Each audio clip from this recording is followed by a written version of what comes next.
What's up, guys? Julian here, and today I'm going to be showing you how to make powerful, hard rave techno with a melodic element to it, the synths. We're going to be talking about how to make the bass, the pad, the lead, everything you need to know to make these style of tracks. Now, to go along in this video, I'm about to just drop a new sample pack called Best Hard Rave Techno Melodic Constructions. The link is right at the top of the description on my website.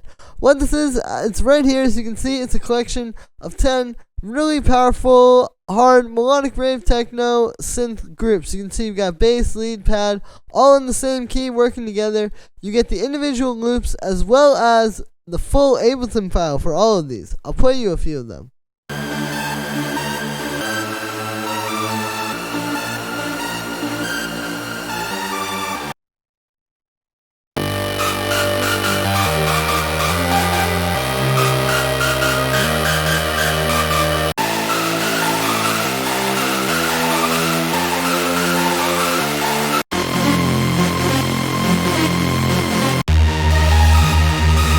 So you can see these are all super powerful, super high quality. Again, you get all the individual loops plus the Ableton files for all 10. It's a super great value.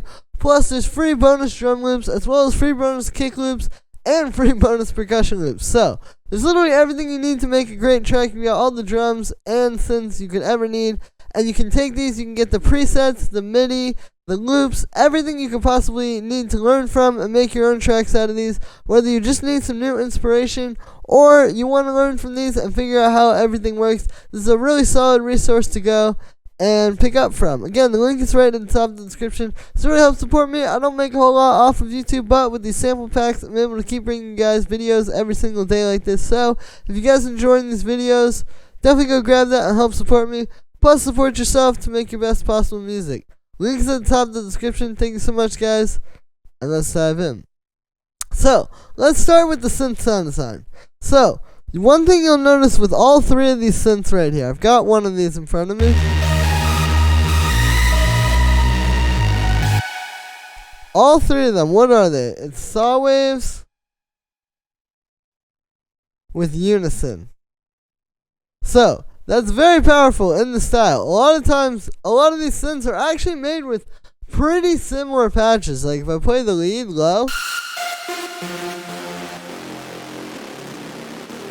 you know, obviously it's got the low end cut out of it and stuff. But that could be a Reese bass. And same thing with the pad too. Like if I play that low.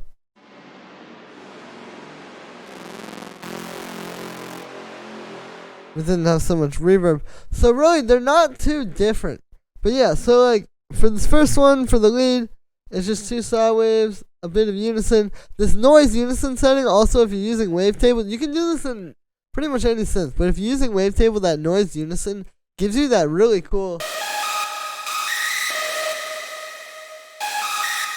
like, I don't know how to explain it, but it's a very, it almost reminds me of like a hard style super saw or something like that. But it sounds great in the style of lead. So we've got that. Bit of reverb, some drum bus, pretty standard stuff, you know. High pass filter there for the pad. So that's saw wave with the noise unison chorus. And then this is like 100% wet reverb. So this is not as much for adding like atmosphere to the track as it is really just like sound design, right? Like it's just kind of a way, you start with this nice kind of detuned saw wave. And then when you just put the all wet reverb on it, we could probably turn this up a little. It just gives it something that you can't really get just straight out of the synth. And it sounds nice on there. So then we have a high pass filter, and then for the bass. So this is again just two saw waves. This is using that shimmer unison. And then with this one, we've got this multi-band distortion. So this is a very powerful way of taking, just like I was saying with that reverb, like taking a very simple sound out of the synth that could obviously be very like repetitive and honestly kind of boring if you just do it in every track, and then taking it and really taking it to the next level with some type of simple processing that doesn't destroy it but just makes it something more than like what you would just get in the synth. So here's what it sounds like just coming out of the synth.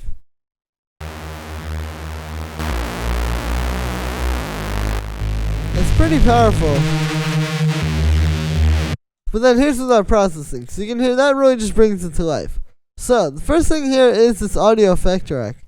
And what this is doing is it's multi-band distortion. So you guys have seen me do this before, where basically you can see, yeah, we've got the highs with some of this pedal distortion.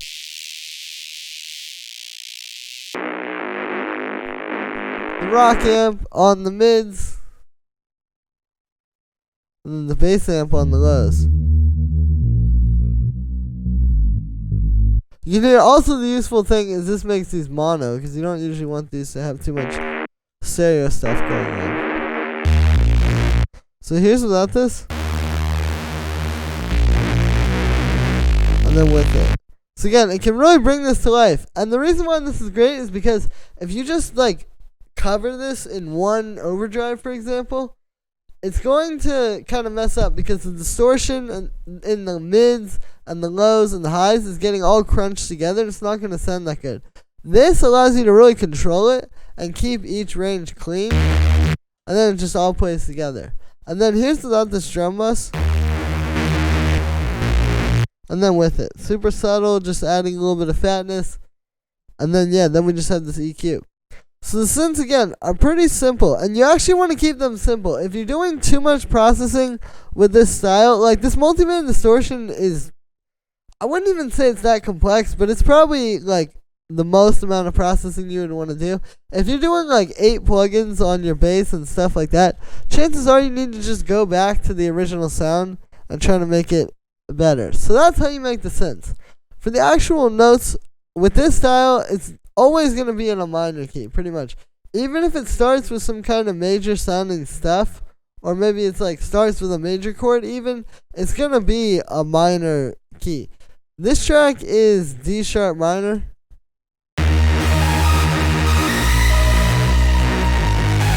So I'm showing you the bass line first. That's actually what I usually start with. Like, if you're making this type of track where, say this is the break, and then you would have the drop, like some heavy drums, but with like just the lead or something like that, I actually start with the bass, because that's really the chord progression, right? And when you write your lead and the pad and all these other melodic elements, if you write the lead without like a chord progression to write it over, it's kind of like having a vocal without an instrumental, like a vocal without a beat. Like, you know, it doesn't really have like a backbone to kind of sit on top of. And it's hard to write the notes and really have it have that like deeper melodic, like kind of almost emotional thing when you don't have this chord progression to start with. So the baseline chord progression here is D sharp, A sharp, B, G sharp, and then just a high D sharp at the end there to bring it back. Yeah, it's actually very simple. It's just 4 notes. But what this is doing is, musically, it's the root note, the 5th, the 6th, and then the 4th. So by keeping these notes really close together, that's kind of like making it catchier. I think that's one thing I've noticed. Is like if you did this like that, like see they're further apart, it's not as catchy as like that third note right there just really feels perfect. So a lot of times keeping the notes close together helps. And then up here it's just that high D sharp, so you get the respace all like detuned, and it brings it back to the root note nicely. Then the next thing you would probably write would be the lead. So again, now you have your chord progression, and you can actually write a lead using notes in this key. And really, I try to stick to just simple notes like the ones that I already used for the bass line.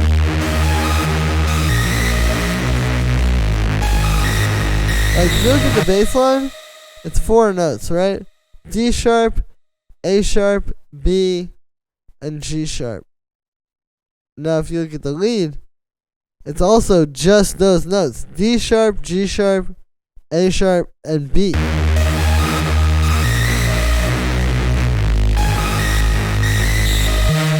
Right, so you can get very creative with very, very simple notes. Like, really just not having that many notes going on at all.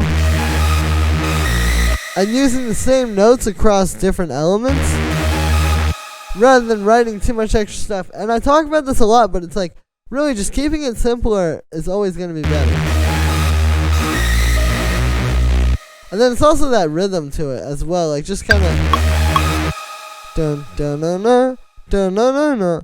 So you gotta almost, you might want to put in like a drum loop. Like that's why we have the drum loop in this pack. Like let's just drop that in, and when you're writing your lead,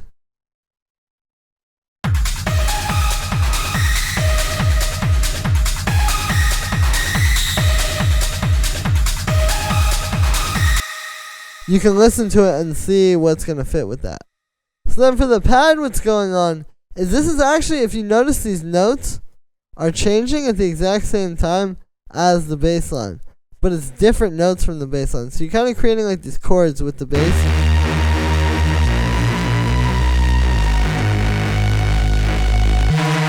And yeah, it sounds nice.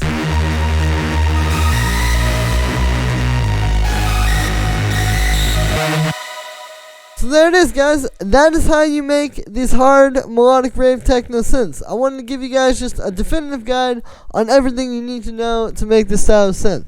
So if you like this video, make sure to like this video as well as subscribe. Like I said in the beginning, you can grab the best hard rave techno melodic constructions. The link is right at the top of the description. Again, you get these 10 different kits, all with the individual audio loops as well as the Ableton files. So you get the presets, the MIDI, the samples, everything you need to take these apart and learn from them, or make your own tracks out of them, or turn them into your own things entirely. Plus it includes these free bonus drum loops, free bonus kick loops, and percussion loops. Again, I'll just play you some of these.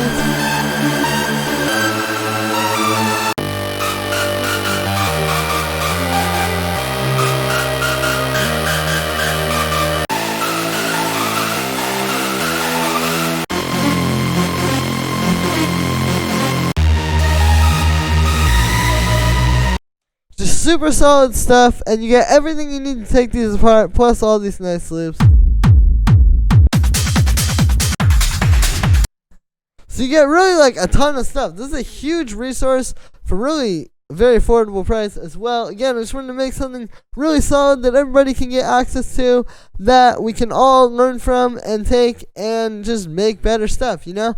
I really believe this is some of the best stuff on the market for this, and you can get it today at the link right at the top of the description. So, support yourself making your best music. This is also going to help support me, since I make a lot of these videos, and I put a lot of time into learning how to make this stuff, and I really don't make a whole lot off of YouTube.